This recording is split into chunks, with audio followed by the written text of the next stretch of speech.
ओम शांति। आज 24 सितंबर 2020। आज की बाबा की जो साकार मुरली है उसमें बाबा ने जो हम बच्चों को टाइटल दिया वो है अंधों की लाठी, है ना। बाबा ने कहा जो अंधों की लाठी नहीं बन रहे हैं वो स्वयं अंधे हैं। ये बाबा का लाइन है मुरली का। तो ये जो ब्लाइंडनेस है ये डेफिनेटली बाबा स्थूल ब्लाइंडनेस की बात नहीं कर रहा है। बाबा कहता कि जो ज्ञान का तीसरा नेत्र है उसका भी मेंशन है कि क्रिमिनल आई। बाबा ने कहा ये दो आंखें तो चलो होती हैं, लेकिन क्रिमिनल जो है वो दृष्टिकोण की बात है, नज़रिए की बात है, अंदर के पर से बाबा बात करते हैं। ये बाबा के ही महावाक्य हैं। और बाबा ने स्वयं को आज पारलौकिक पिता हैं इस चीज़ की हमें स्मृति दी कि संगम युग पर 3 पिता होते हैं, लौकिक, अलौकिक और पारलौकिक।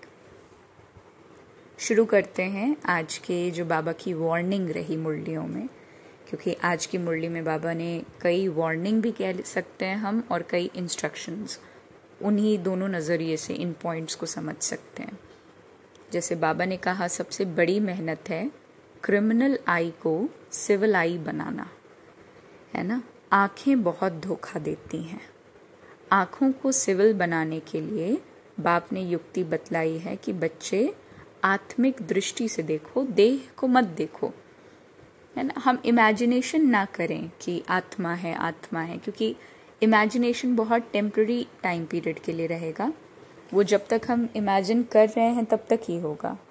बाबा ने सदा कहा रियलाइज करना है, समझना। बाबा ने कभी नहीं कहा कि स्वयं को आत्मा देखो, है ना। आत्मिक दृष्टि से देखो, दो अलग चीज हो गई। कभी ये नहीं कहा कि खुद में आत्मा को देखो, कहा आत्मा समझो।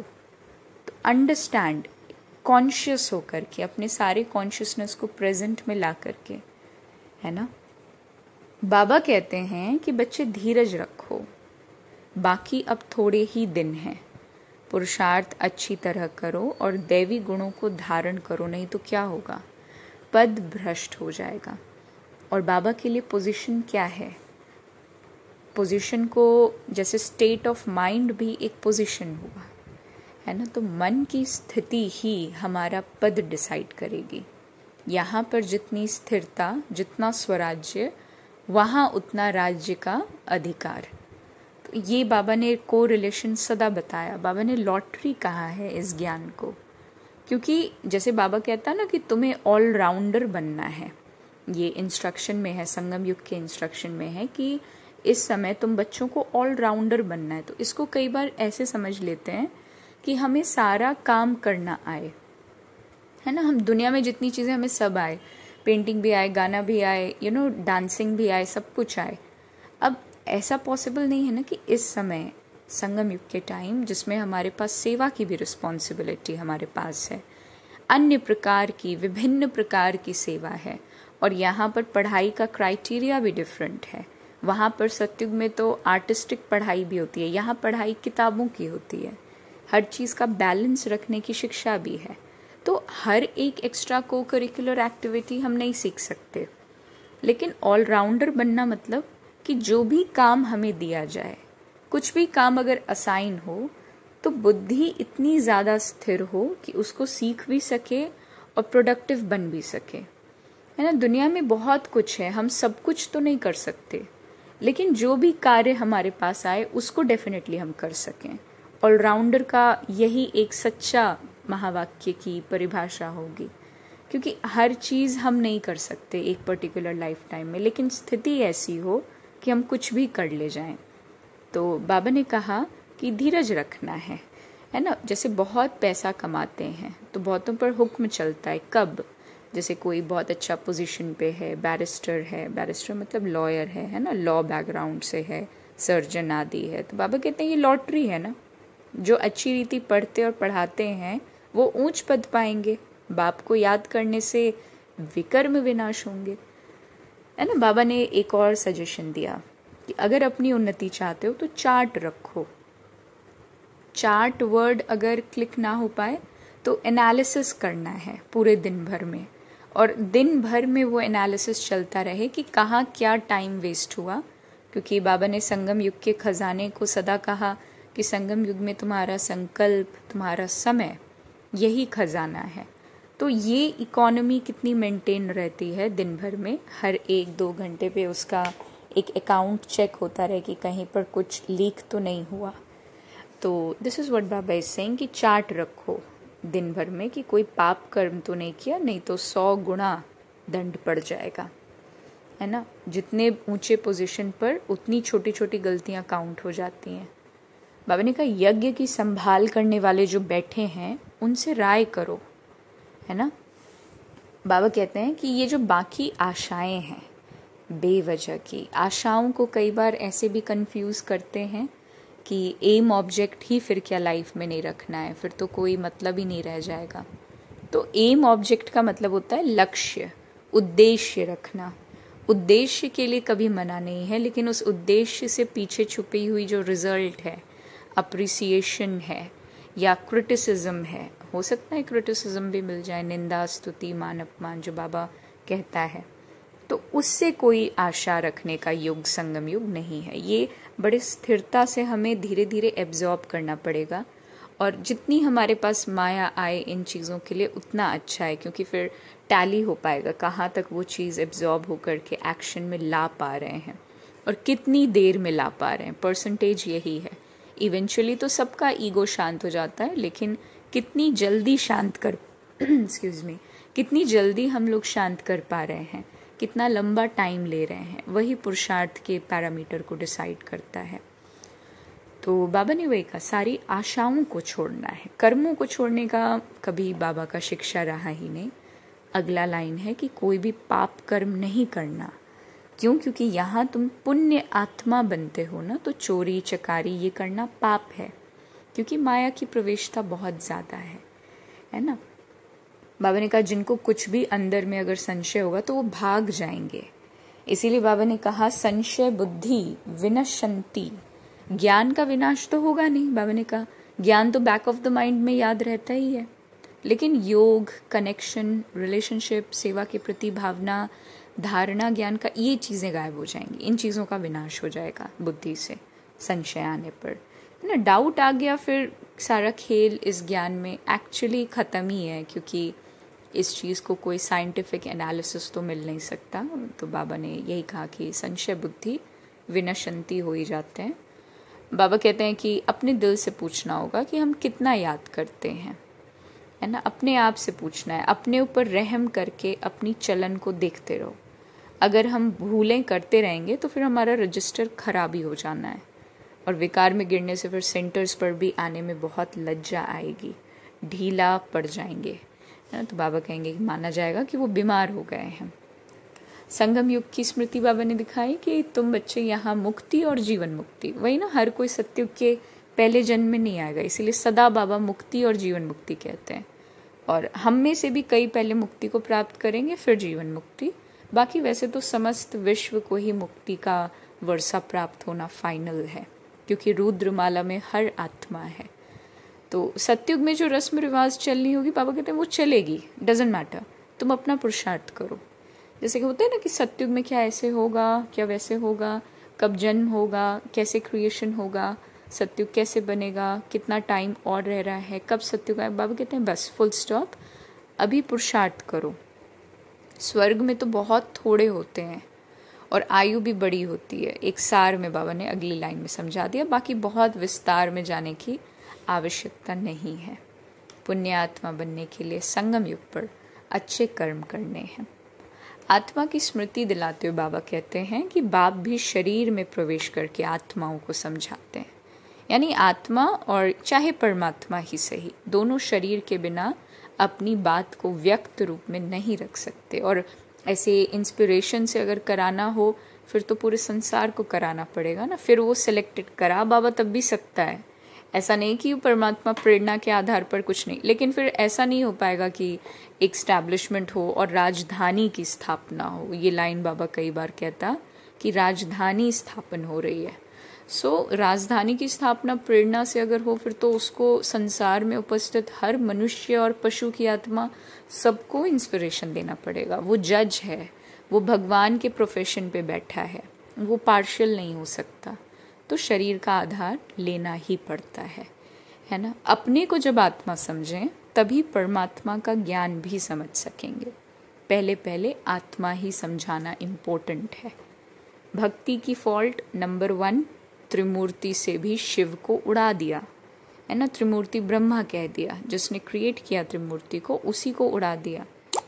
बाबा कहते हैं कि ब्रह्मा का जो एक अस्तित्व है ना, जैसे भक्ति में गायन है कि ब्रह्मा की रात और ब्रह्मा का दिन, ये एक गायन है ना।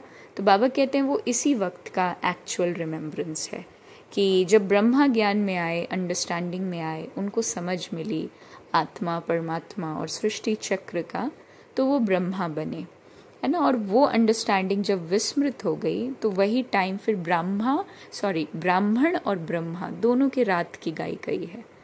बाबा कहते हैं कि क्रिमिनल आई को निकालने के लिए बहुत पुरुषार्थ, हमेशा घड़ी घड़ी बुद्धि चलाती रहनी चाहिए, क्योंकि संकल्प तो आएंगे, आत्मा बिना थॉट्स के नहीं रह सकती। तो उन संकल्पों के बहाव को चेंज करना है ना, उनके फ्लो को चेंज करना है।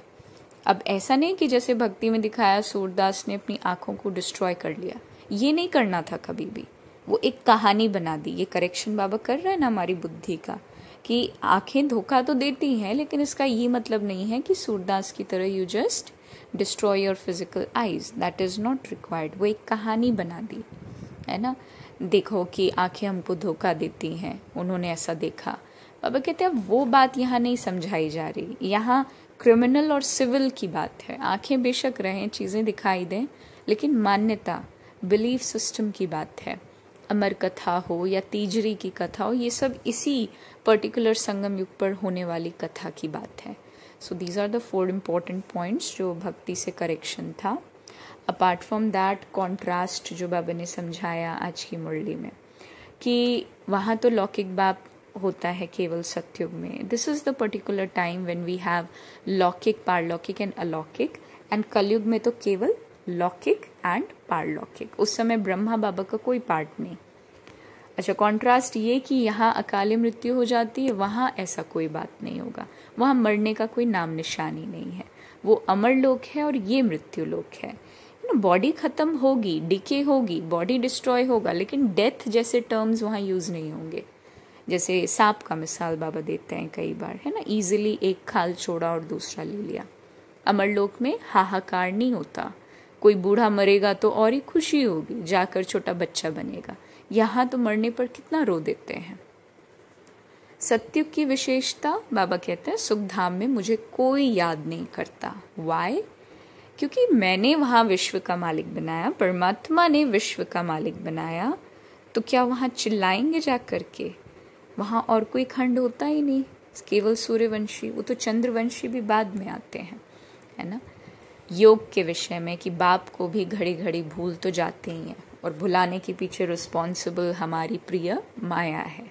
माया याद भुला देती है, लेकिन ज्ञान नहीं भुलाती, है ना। ज्ञान सदा रहता है। इसीलिए बाबा ने कभी भी योग को अविनाशी नहीं कहा, लेकिन ज्ञान को सदा अविनाशी कहा। बाप कहते हैं मुझे याद करेंगे तो मेरे को पाएंगे। रिवॉर्ड में चलो सत्युग तो सेकेंडरी है ना, वो तो कल, वो फ्यूचर है, लेकिन आज जो मिलना है वो तो बाबा है ना। बाबा ने कहा मेरे को याद करेंगे तो मुझे पाएंगे। कर्मा फिलॉसफी, अंत काल जो स्त्री सिमरे, इस बहुत गहरी लाइन है। बाबा जैसे इंग्लिश में कई बार कहते हैं, your final thoughts lead you to the destination. आपका अंतमति सो गति जो होता है, तो अंतिम विचार जो रहेगा वो डेफिनेटली हमारे आगे आने वाली जर्नी की डेस्टिनी को डिसाइड करेगा। इसीलिए बाबा ने अचानक के पेपर पर सदा बहुत एम्फसाइज किया है। एक वो अचानक का पेपर जो हर दिन आता है, परिस्थिति या लोगों के उग्र स्वभाव के रूप में, बॉडी कॉन्शियसनेस और ड्रामा के कारण, और एक अचानक का पेपर जो हमारे मृत्यु काल के वक्त हमारे सामने आएगा, जब इस शरीर को छोड़ना होगा, and transformation of the body के टाइम जो फाइनल थॉट्स रहने हैं।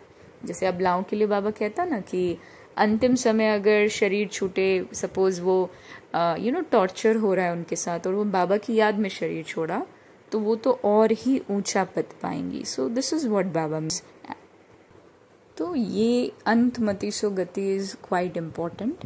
फिर बाबा ने कहा कि जैसे जमा और घाटे का जो बात है, पोता मेल रखने की बात है, तो बाबा कहते हैं उस पर तो बड़ा विशेष अटेंशन देना, क्योंकि वो कामिक अकाउंट सदा हमारे शोल्डर्स पर है और वही प्रतिछाया और परिस्थिति के रूप में, वही व्यक्तियों के साथ हमारे लेन देन के रूप में सदा बनती आई है। इटर्नल है ये लॉ, तो ये कभी ख़त्म नहीं होता है ना। वहाँ पर राजा हो या प्रजा हो, सब सुखी रहते हैं, है ना। उनके पद पोजीशन में यहाँ के पुरुषार्थ के अकॉर्डिंग मिलेगा, ठीक है, वो भी ड्रामानुसार, क्योंकि हर कोई राजा नहीं बन सकता, लेकिन वहाँ सुख होगा, वहाँ खुशी होगी। इसीलिए यथा राजा रानी तथा प्रजा, है ना। अगर फाइनेंशियल और पोजीशन के स्टेटस में डिफरेंस ना आए तो दुनिया बहुत अनस्टेबल हो जाएगी।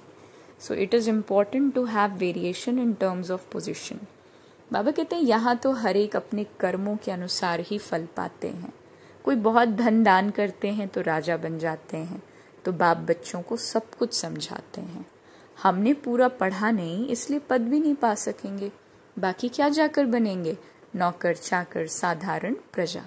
ये पुरुषार्थ के लिए मोटिवेशन है ना। बाबा सदा हम लोगों को राजा की ही दृष्टि से देखता है, तो वो हमारी स्थिति के टर्म्स में तो हमें राजा चाहता ही है, क्योंकि बेशक वहाँ पर प्रजा कोई भी हो, उनकी भी तो मनोस्थिति बिल्कुल आइडियल होगी, जो अभी हम सबको एक रस बनानी है बाबा की श्रीमत पर।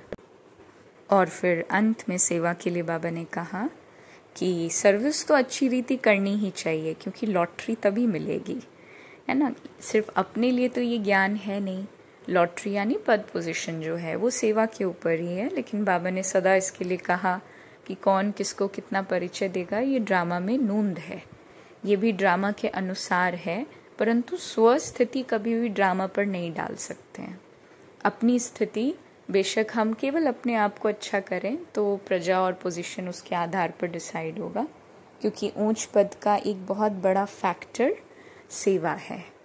तो बाबा कहते हैं ज्ञान भी चाहिए, भाषण के लिए महारथियों को बुलाते हैं, है ना, जो सब प्रकार की सेवा करते हैं, सर्विस करते हैं, तो वो पुण्य होता है। और बाबा ने कल की अव्यक्त मुरली में जो हम लोगों ने रिवाइज किया, उसमें बाबा ने सेवा की सारे टाइप्स को बता ही दिया।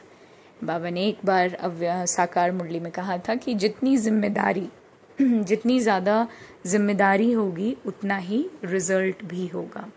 तो अगर डबल जिम्मेदारी है तो रिजल्ट भी डबल मिलेगा। और आज का वरदान तो इस पूरे ज्ञान की नींव है, इसका पूरा बेस बुनियाद है कि स्नेह के बाण के द्वारा स्नेह में घायल करने वाले, स्नेह और प्राप्ति संपन्न लवलीन आत्मा भव, है ना। प्यार ही है, नेह, स्नेह, सब कुछ यही है। लौकिक रीति में भी कोई लव में लीन होता है, कहता है ना, तुम्हारे लिए तो चांद सितारे भी तोड़ के ले आएंगे, चेहरे से, नैनों से, वाणी से अनुभव होता है। ऐसे ही बाबा ने कहा कि सबको अनुभव हो, है ना, अपने अंदर बाप का स्नेह इमर्ज हो, भाषण की लिंक सोचना, पॉइंट दोहराना, ये स्वरूप ना हो, स्नेह और प्राप्ति का संपन्न स्वरूप हो, लवलीन स्वरूप हो, अथॉरिटी होकर बोलने से प्रभाव पड़ता है। और स्लोगन है, संपूर्णता द्वारा समाप्ति के समय को समीप लाओ। ओम शांति।